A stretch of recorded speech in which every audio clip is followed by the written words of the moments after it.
This is Eric Rattan of Cannibal Corpse. You are listening to the Scars and Guitars podcast with Andrew McKay Smith.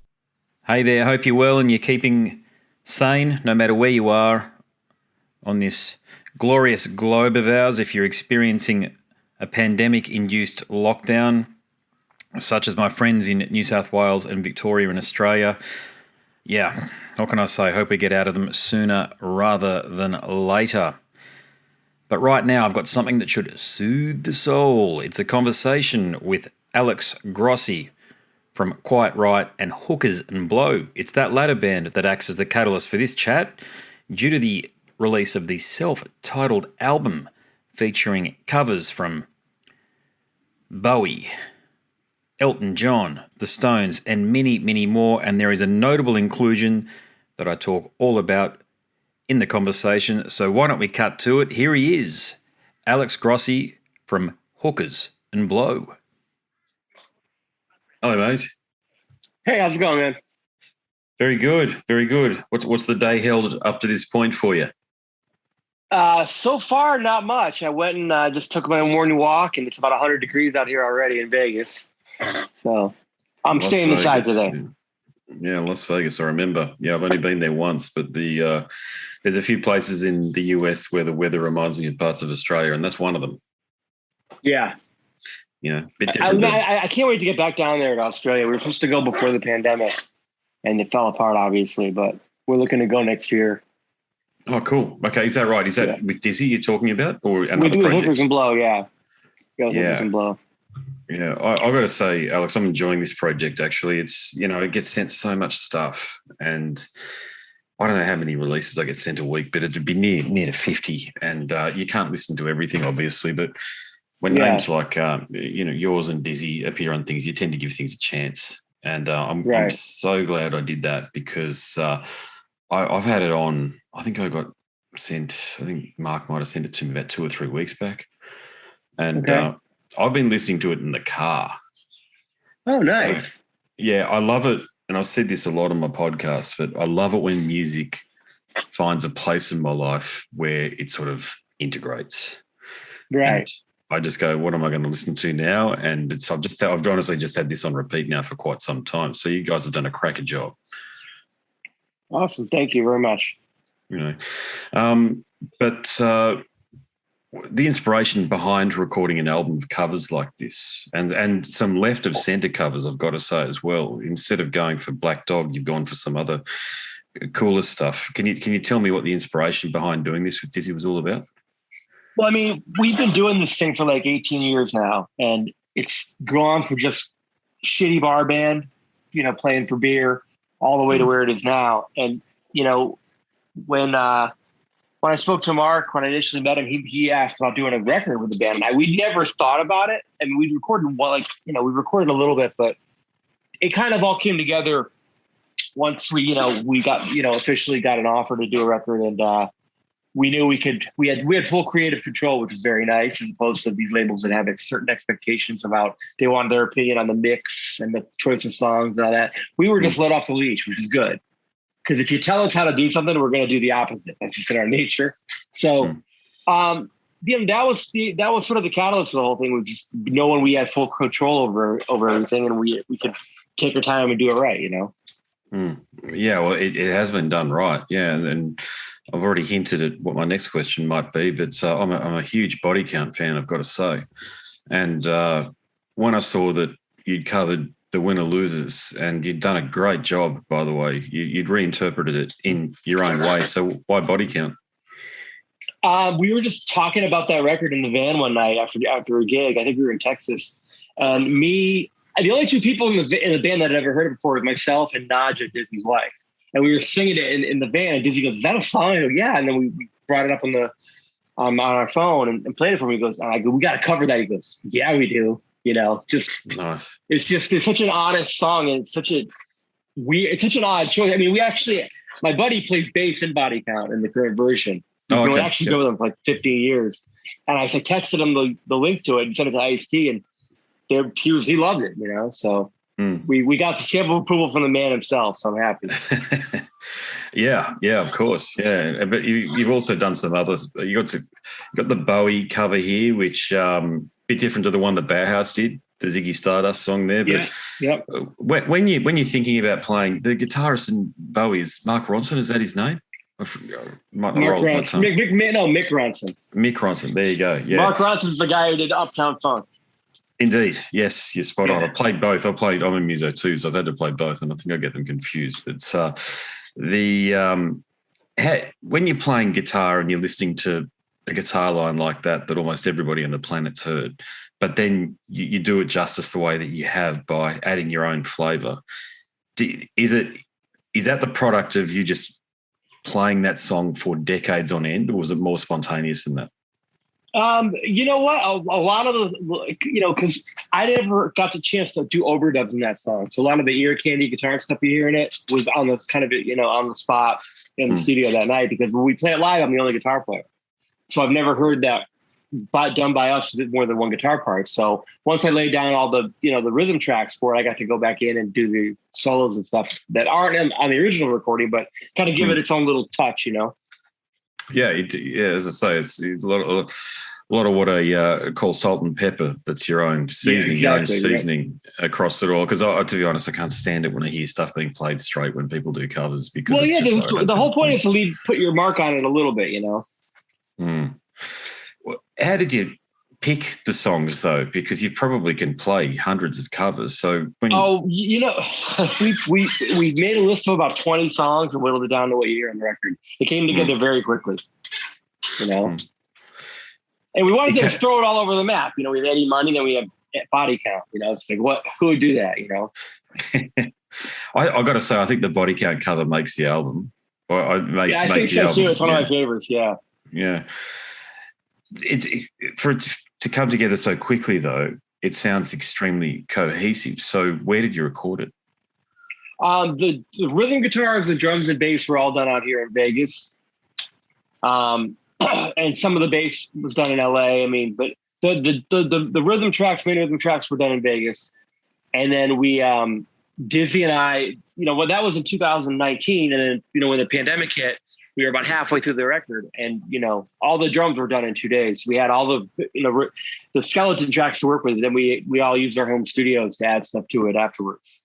Virtually. Yeah, it makes sense. Yeah, especially these days. Yeah, a mate of mine. I hope this is correct, but a mate of mine tells me that you started well before you picked up the guitar. You used to play the piano and the French horn. Is that correct? That is correct. Yes. Yeah. What is that? Just something you did when you were at school? Because I know when I was in fifth grade, sixth grade. Yeah. Yeah. Right. I got. By the time I hit like eighth or ninth grade, I think I was full blown into guitar at that point. Okay. Yeah. Is it just the usual thing? You heard the Stones or Zed or something? Well, in my case, it was Poison. I'm a little bit younger. Oh yeah, of course, yeah. I'm so to be honest, like, yeah, I get you. Yeah, same here. So Poison, that's funny. They're both our gateway bands. Crew or Guns N' Roses, yeah. Yeah, look, Poison.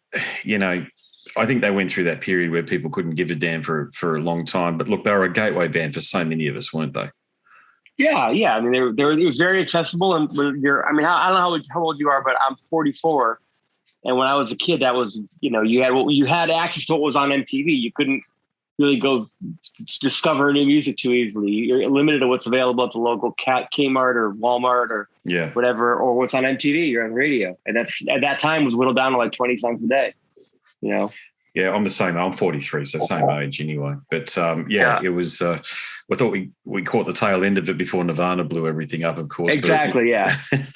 You remember those years? I mean, you one of the few people I speak to that can relate. But we were liking exactly. the rock. Yeah. It was an interesting time to grow up because, I mean, you got the 80s metal thing, and then all of a sudden it shifts over to grunge in the 90s. But I think it's a good thing because it kind of got back to more about songwriting in the 90s. Which is, substance. So if you I'm all about blending all my influences together. And I definitely got that in the 90s, I was already into the 80s metal stuff, and then that stuff kind of broadened my horizons a little bit. So I think it was a cool time to grow up. It definitely was. It was a musical melting pot. There was a lot of stuff going. I think it was a great time to grow up as a musician. Yes. because of what was happening there. I mean, these days, kids are playing light-speed deathcore by the age of 11 on YouTube, but it's not well-rounded. It doesn't have a lot of groove, a lot of this stuff that I'm hearing these kids come up with these days, and I do wonder if we were, it's because of the environment we grew up in as opposed to the environment they growing up in, which is Spotify. When you started learning how to play guitar at my age, and when I was a kid, you had to learn how to play the song off the tape and hit rewind. There was no internet to Google the guitar tab or find online YouTube lesson on how to play it. You had to use your ear and your brain.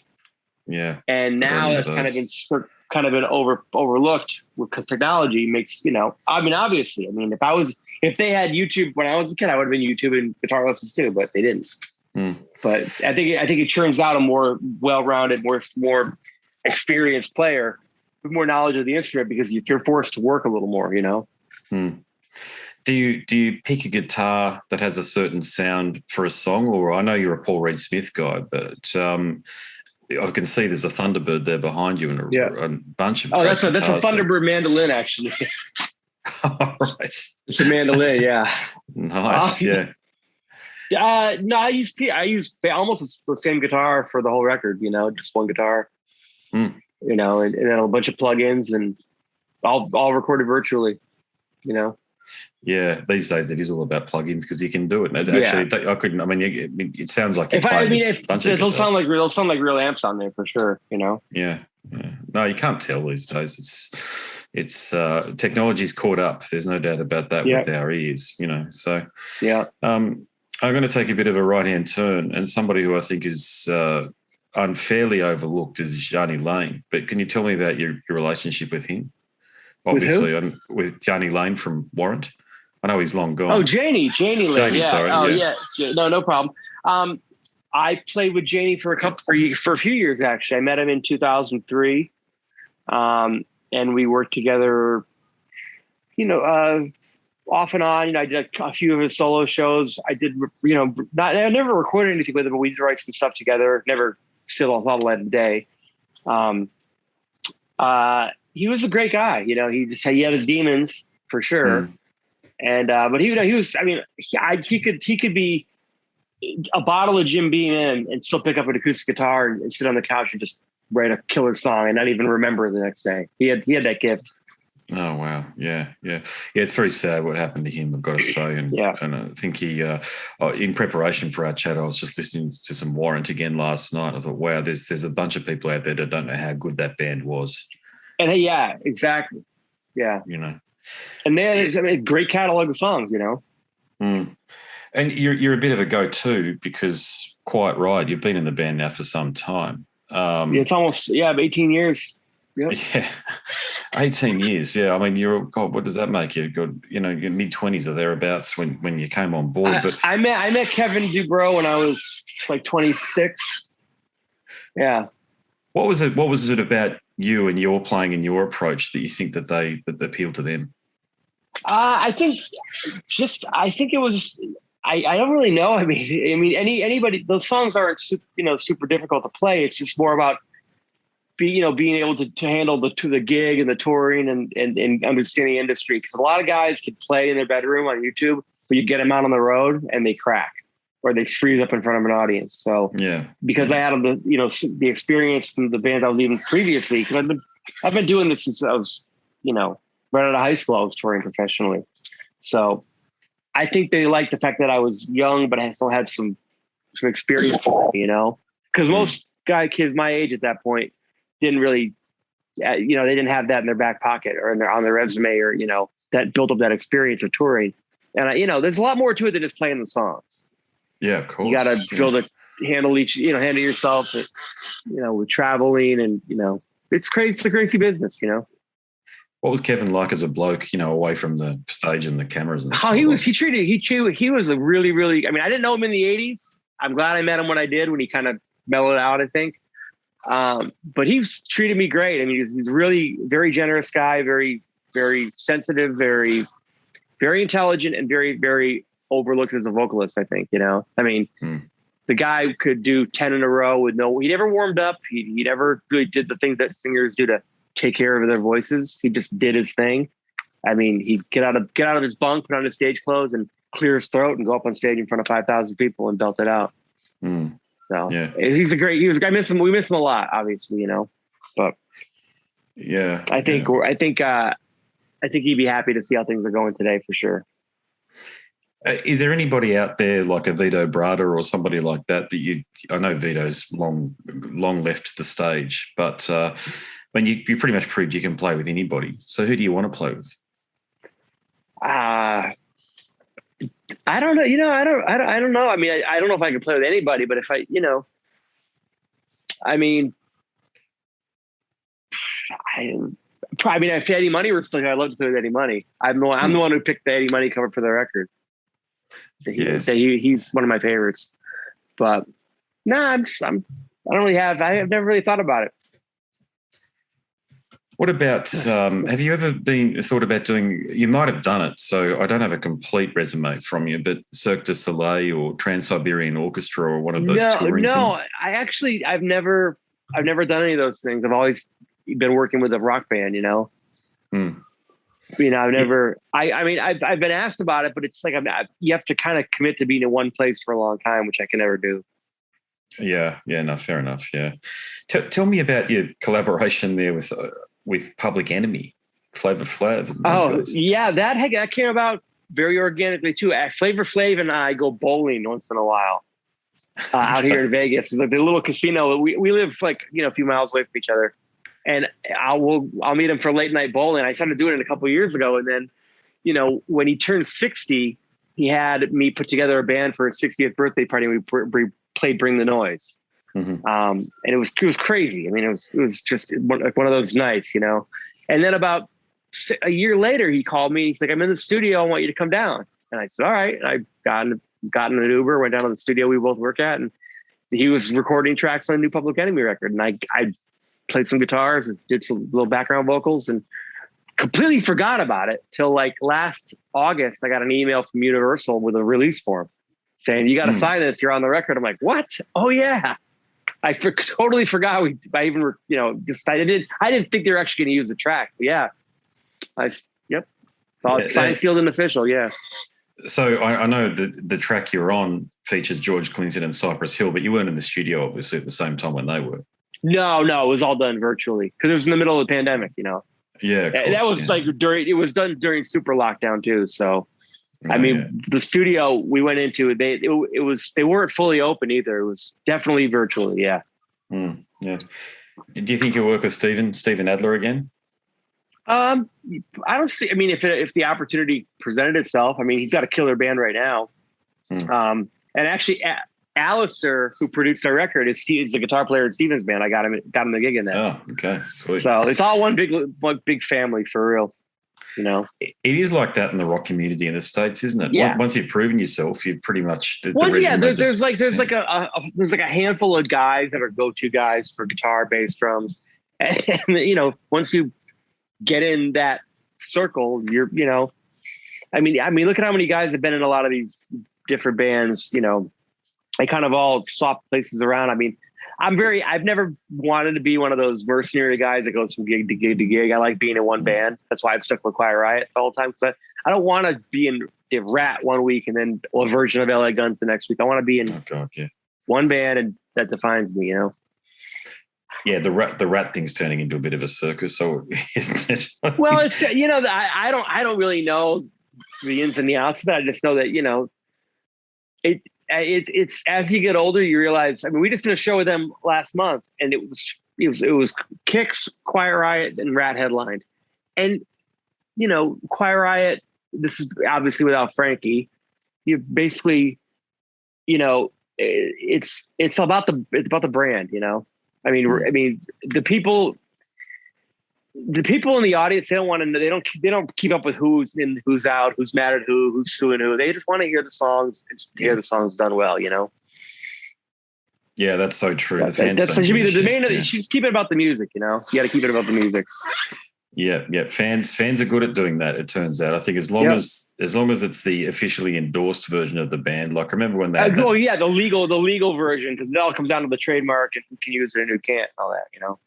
Yeah, I remember when Bobby came out with that other version of Rat, and there was two versions of Rat there for a period of time. Yes, there was two Rats. Yeah, there was, and then that sparked a big lawsuit. Obviously, I don't know how the chips fell in that whole thing, but I know that I know they were fighting in court, and then I don't know. I can't keep score.